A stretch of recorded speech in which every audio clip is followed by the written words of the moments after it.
for participating. So, like, just so you have the small preview of the audience in the background. See. I think everyone knows you are, but just in case. So the Mike's roles includes lead writer, lead designer, and creative director at BioWare, and most notably senior creative director on the Dragon Age franchise, which introduced the first exclusively gay character in Dragon Age Inquisition. And he's very kindly, he'll answer a few questions about sort of the representation of LGBT characters in games, and sort of, which will touch, of course, on your experience as a creative director. So, what was the motivation or the reasoning for you to create sort of LGBTQT characters?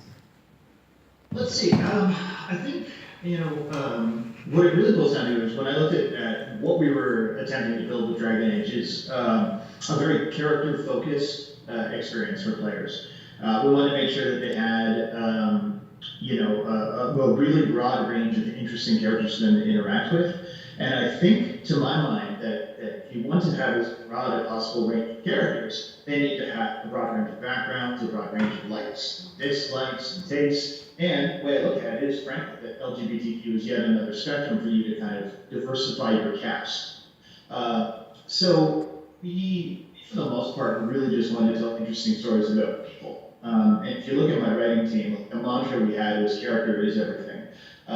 We never wanted, like Inquisition, for instance, would have been a game where it would be very easy to, just get lost in a whole bunch of organizations and a whole bunch of different names, but instead we wanted to make sure there were people who personified them. So the Tevinter Empire, in a lot of ways, had been personified, as this boogeyman off in the distance, but by having a character named Dorian, kind of representing Tevinter at its very best, we could also have Alexius, which is Tevinter at its despairing, and we could also have bad guy, who were like Tevinter at its most corrupt. But you need to have specific characters driving that. So I think for us being able to broaden out the spectrum of who was available and have that wide range meant that not only did we have better characters and a more varied experience as a player and better stories we could tell, but it also, I think, I would think it gives an opportunity for us to tell love stories, because we do have a massive romantic element in the Dragon Age game, and why not do the spec of love? Right? If you're going to do romantic elements, why not include more than just a bunch of straight people? Right? Because life is full of just straight people, right? A lot of things happen on the spectrum. A lot of people have different, there's that whole Kinsey scale and everything like that. Like I don't think anyone is just locked into any one particular kind of thing. And I guess a third reason, what's interesting, it's a real opportunity for us to feel different than kind of classic fantasy. If you go back to Tolkien, right, or Fairy Queen, that kind of stuff, it's like the love stories there always, Aragorn and is it Ormond? Yeah, like it's like, yep, it's a man and a lady, their love will last forever, eternally, blah, blah, blah. And that's cool. Like that is a perfectly valid romantic plot, but you can do more. You can have characters like the Iron Bull, who, is super pansexual and super poly and kind of into BDSM, and like, so suddenly he becomes interesting, and your game isn't just fantasy everyone knows and expects, it's surprises. And if you're doing it right, then the other side of the surprise, which is delight, and everyone will go, oh, cool, I didn't expect that. And so I guess for me, it's like, well, why do LGBTQ characters? It's like, well, because it lets you, it's so instant to the importance developers. Oh, cool. And how was the character, how were the characters received by players within and outside the LGBTQT community? Okay, so I would say generally speaking, positive. And there's kind of a few things that kind of fall into that spectrum. So to buffer the whole thing, what I will say is that any character that is successful is one that people like or dislike, and then they argue about it. They have some degree of this, right? Is James Lannister a good guy? You have that fight forever if you're in the Thrones fan. I mean, generally no, but every once in a while, it's little flashes of maybe he's not typical. I've been rewatching Deep Space Nine, which I consider be the best Star Trek now that I finally discovered. Like Gul Dukat is an unmitigated evil son of a bitch, but every once in a while he cares about his daughter, right? And you're like, oh, he's a person. I hate that. So a character, straight or gay or bi or whatever, doesn't really matter. They should be a little bit divisive. And if people look at the character and go, yeah, and shrug, then you probably didn't do a lot with them. So you're never going to get universal love or like or dislike. What I have seen though is that there's a few things we did that I think make it very welcoming for people outside of DOA. First off is you always build their character. The in-room subplots are always fairly traditional, but they might flirt with you.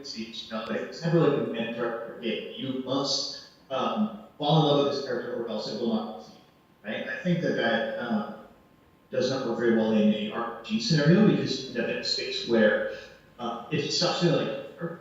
Now, Cloud can fall in love with Eris in Final Fantasy VII, right? Or so they tell me so.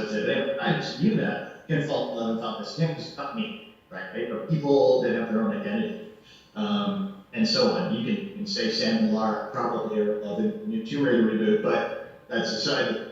But when I look at it, it's by giving you the choice and the option to kind of engage and flirt and deal with these characters. That generally has been really positive because if someone's like, ooh, I'm kind of uncomfortable with, gay characters, I'm uncomfortable with any romance, right? If I'm ARO or I'm Ace, then you look at it and go, well, cool, that's optional content. I don't need to be part of that game. And we want to be really careful with that. Because again, it's not fair. But if you like it, most people who like it. So that was, I think, a success for everybody because, depending on whether you feel ace and ARO fall from the queer, it's interesting to say, like, there's actually a part of the community that doesn't want romance too. So we did that. The other thing we did is that we tried, especially as we got to Inquisition, one of my kind of mandates for the team was that we will have like broad spectrum representation. I want everybody to have more than one character that they could fall in love with. And so you have, if you're a gay male character, and you could fall for Bull, you could fall for Dorian, like you had more than one option. Due to a weird confluence of events, if you were a female elf, you could just it was everybody. But that was mostly because Patrick Weeks is an unstoppable romance machine and cannot be dissuaded from putting romances into everything he writes, and thus we ended up with Solus as romance as well, which is a bit of a surprise to everybody, but frankly it turned out pretty well. So that was a big part of it, being inclusive, providing choice, providing options, and then finally, I think the other thing that I've seen in terms of reaction, so what I've seen in general is that we don't have the massive backlash from various organizations, let's call them, who tend to oppose inclusivity content, right? I don't know why.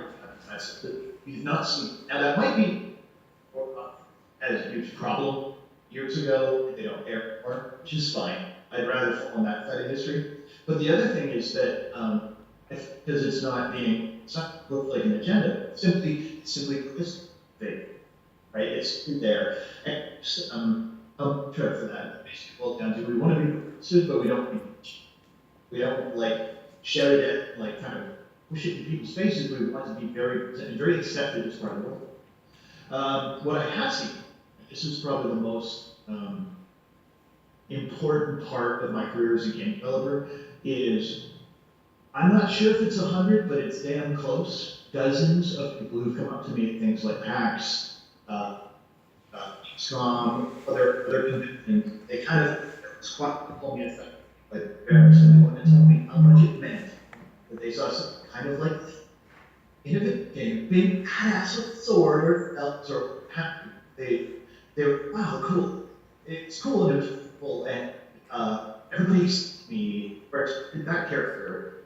They had friends, and they were popular and cool, sassy, in Dorian's case, and so on. And having someone kind of almost trembling and a little quick in the throat, kind of telling you how much into them. I would say that was the greatest things that you can do as a creator is to have it matter. To have someone say, I was decided that you get through that, or maybe not to my parents. Kind of that first one of those sort of kind of person to my face and humbling. It's so that part of it, some of the best things I've ever done. Oh, cool, that's fantastic. And can anybody create LGBTQT characters, or is it exclusively the domain of sort of people within the community? So it's sort of something that sort of as someone outside the community might feel very scared by the topic in mind. So it's how is it represented in your team? Perhaps is it something that supported this idea, or showed that it can be done? So, okay, I certainly wouldn't say anybody here. I would say that any writer of quality can tackle, like writing an LGBTQ character or writing content that deals with that. However, when I say that, what I mean is that anybody who wants to tackle that stuff needs to do so exceptionally carefully. Like virtually any other character building, any note you want to get, any bit of history you want to bring forward, you need to do your research. You need to have people gut check you. You need to be peer reviewed, and you need to make sure that you're doing it right. So I've kind of put forward like a couple examples. So David Gator, our lead writer for Inquisition and basically everything back to Origins and many things on Star Wars, The Old Republic, like brilliant creator. One of my mentors when I was starting, actually, which is weird that he ended up working together so closely. So David is openly gay, and has written several articles about it and so on. And he wrote Dorian, and Dorian is a gay character, absolutely 100% independent, feeling that or anything. And the story that David decided to tell was one about parents and non-acceptance and a little bit of conversion therapy kind of in there. And it was, okay, I don't want to say it was a personal story. Dave had to deal with that so much as it was a deeply personal story in terms that as a gay man, he is a creator. Oh, that was a story that desperately needed to be told. And that he was able to use fantasy kind of as a layer because it was magic and mind control and that kind of stuff. So there's a degree of kind of separation that I often find people feel as it helps with the anxiety with a little tough topics. It's like, oh, well, it's not real, but I still feel it.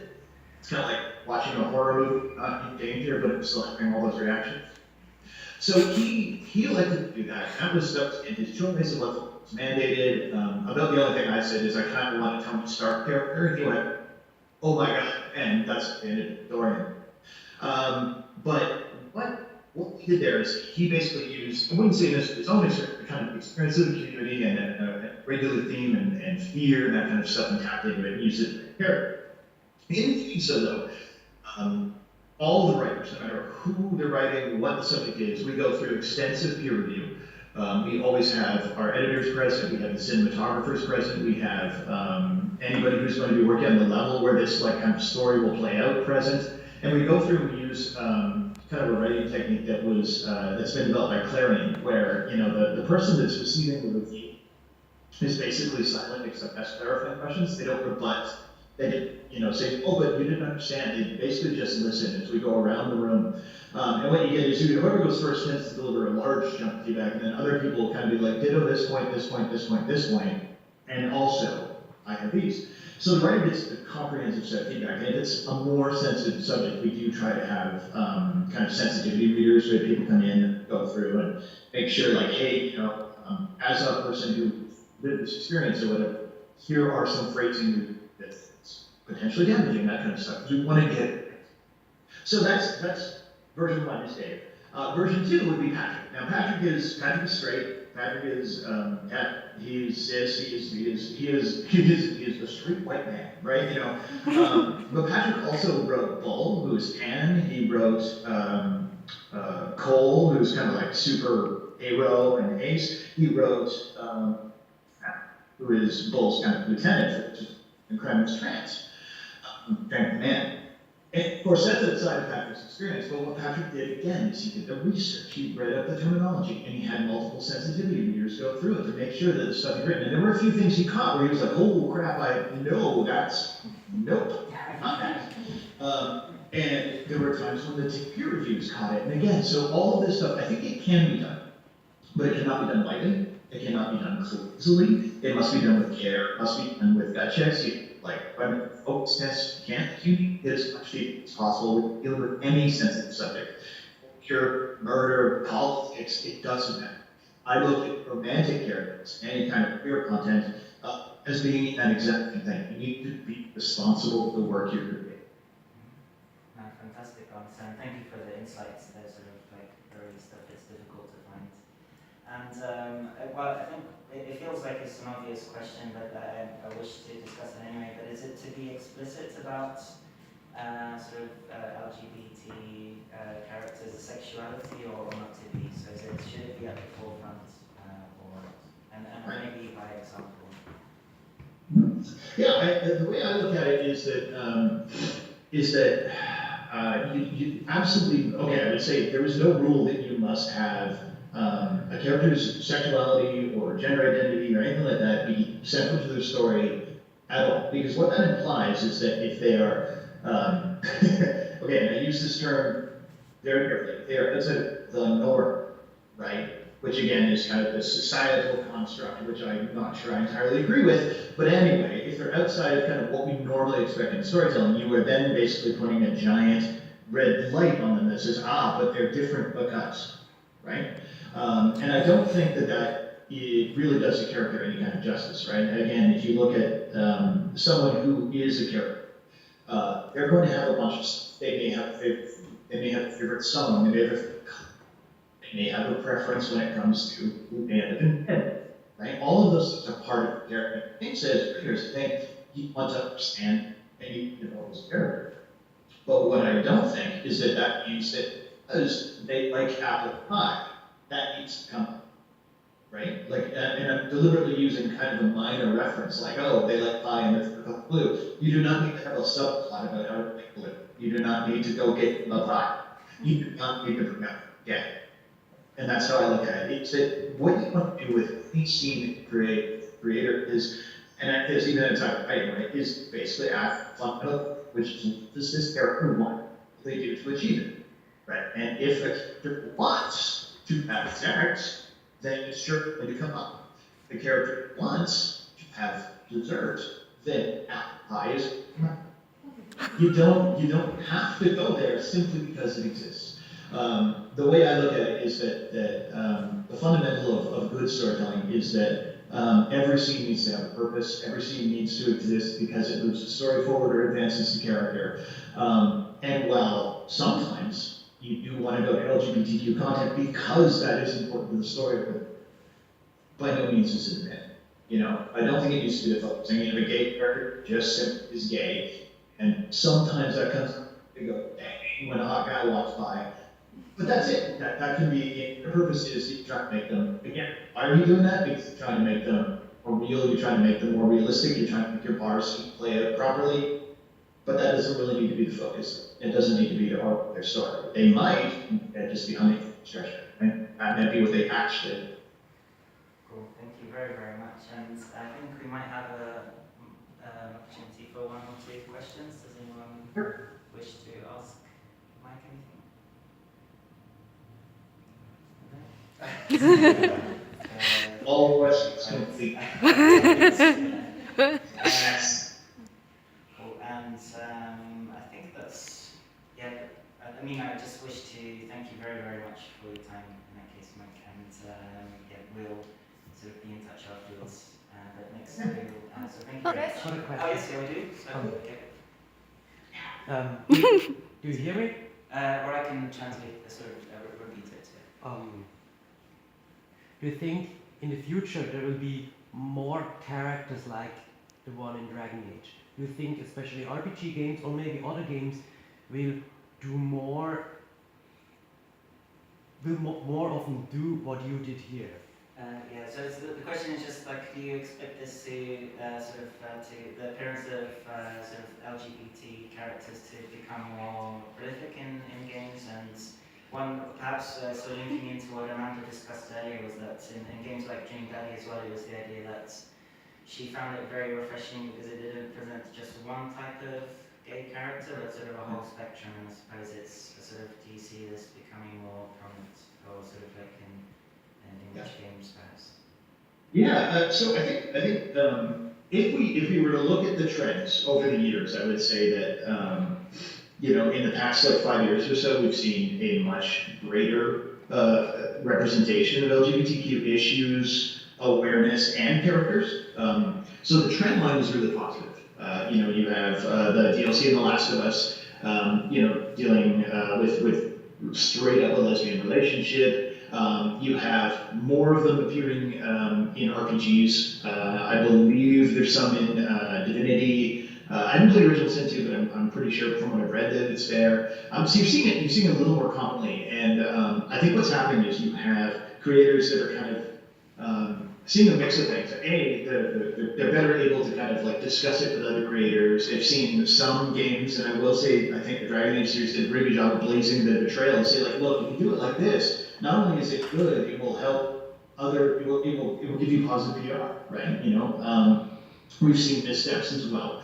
And in doing that, I think every time you see that kind of move forward, it's almost like feeling out the space, right? I look at it as being like a fairly long process because I mean I'm old enough that I remember like Three's Company, where Jack, the guy who lived with the two girls, could only do so because he had convinced the landlord he was gay, and he wasn't gay, and they made endless jokes about how he's not actually gay, and that was half the hijinks of the friggin' thing. But you know what? That was a character that was presenting as gay at all in a sitcom in the early 80s. Okay, that's not great representation, but it's something, right? Then you move forward to Will and Grace, where it's like, two gay characters, again, quite divergent in how they presented it and how they acted, right? And you move forward, and through any number of the more modern dramas, Sense8 being, of course, a massive trailblazer there, you have any number of spectrum-y kind of sexualities happening there, and half the time involving one other line orgy, which, okay. So again, I look at the trend in TV, I look at the trend in gaming, and I see that just generally speaking, there is a move towards more representation. And I think that creators are getting a little bolder, the industry's getting a little more diverse. Slowly, we're clawing our way there as generations come in that have, again, themselves been more comfortable with LGBTQ questions, and ultimately, the way I look at it is that, yes, we're in absolute direction. It's never going to be perfect. It's going to get closer and closer over time. I think that is incredibly encouraging. Cool. Thank you very, very much. And on that positive note, so thank you very much. And so just a round of applause for me.